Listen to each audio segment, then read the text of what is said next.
John, silent protests, sideline protests are back in the news now, and looks like they're not going away anytime Right. soon. If it happens here amongst some of your players, as it did here last year, Right.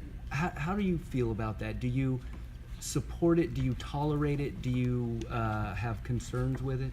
Yeah, I've got my own feelings about it, and I think my strongest feeling, we had a great deal the other day where we had 4 chairs up here, and there was Steve Young and Jerry Rice, and they talked about the 49er way, and I always thought it's one of the great things about this league is, in fact, I think it's a great beacon for the rest of culture in terms of the way it should be. You strive for a common goal, and you have unity, and I think this game brings people together. So I think personally when I see that, I think that's divisive, and I understand guys see things that they're not happy, and they have that right, and I think we'll always respect people's rights. That doesn't mean I believe that.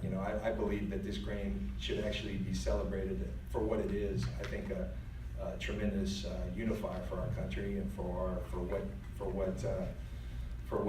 the way things should be. Bill Walsh used to speak about it.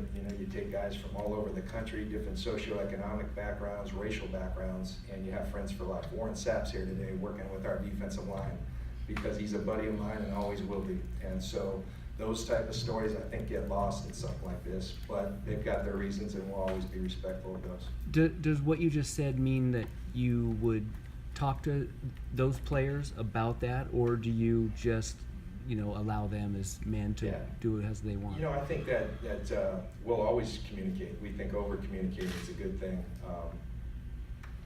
We haven't faced that situation, and if we do, we'll communicate.